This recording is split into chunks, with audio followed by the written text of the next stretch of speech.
कथा करने के लिए हम वृंदावन आ रहे हैं। जैसे 21 से 27 मई अधिक मास की पहली कथा है, कहाँ है? मुक्तिनाथ नेपाल में। मुक्तिनाथ इतना अद्भुत स्थान है और अभी तक लोग बाग वहां ज्यादा पहुंचे नहीं हैं। हमें भी ज्यादा नहीं पता है वहां के बारे में, बस कुछ ग्रंथों में उसके बारे में पढ़ा है, वो कथा वहीं सुनाएंगे। वहां दामोदर कुंड है। मुक्तिनाथ से थोड़ा चढ़ाई करके और ऊपर पैदल जाना पड़ता है, वहां दामोदर कुंड है।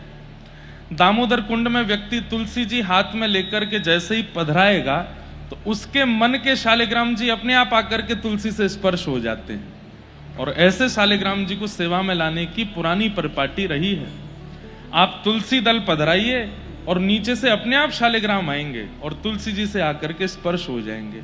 वही आपके तुलसी शालिग्राम है, वही आपके शालिग्राम जी हैं। अभी तो हम शालिग्राम जी दुकानों से खरीदते हैं, अब वो किसके हैं कैसे हैं कोई पता नहीं, लेकिन ऐसा वहां मैंने सुना है कि अपने आप शालिग्राम जी आते हैं और फिर आपके मन के भाव के अनुसार शालिग्राम जी आएंगे और उनकी सेवा आप घर जाके करो।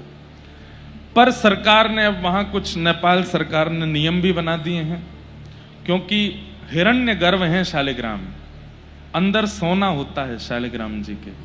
तो कई लोभी लोग शालिग्राम जी को उस भाव से ले जाते हैं और फिर भेदन करके स्वर्ण निकाल लेते हैं, ऐसा सुना है। तो इसलिए कुछ नियमों के तहत अब दामोदर कुंड के पास नहीं जाने देते। पर दामोदर कुंड से गंडकी नदी बहती है और उस गंडकी नदी में आप किसी भी किनारे चले जाओ, थोड़ा ढूंढेंगे तो आपको शालिग्राम जी मिल ही जाएंगे। तो शालिग्राम भगवान परिपूर्ण नारायण है। मूर्ति पूजा, ठाकुर जी की सेवा और उनके विग्रह की सेवा, ये तो द्वापर में और द्वापर के अंत के बाद कलयुग में प्रारंभ हुई। पर प्राचीन काल में ठाकुर जी की शालिग्राम रूप की सेवा का ही विधान सब जगह रहा। पर लोगों का ऐसा भाव नहीं बन पाता है, क्योंकि आंख नाक कुछ ऐसा दिखता नहीं, तो इसलिए फिर ठाकुर जी के विग्रह की सेवा प्रारंभ हो गई। लेकिन विग्रह में प्राण प्रतिष्ठा करनी पड़ती है और वो भी कुछ ऐसा नियम है कि इससे बड़े अगर विग्रह हो तो उनकी प्राण प्रतिष्ठा अनिवार्य होती है। लेकिन शालिग्राम भगवान की प्राण प्रतिष्ठा की अनिवार्यता नहीं होती, वो साक्षात नारायण ही हैं, साक्षात ठाकुर जी हैं। तो उनकी प्राकट्य स्थली एकमात्र मुक्तिनाथ धाम है, वहीं दामोदर कुंड से प्रकट होते हैं। अधिक मास है, अधिक मास में एक क्रिया अधिक हो जाती है, 1000 गुना ज्यादा, लाख गुना ज्यादा अधिक हो जाती है।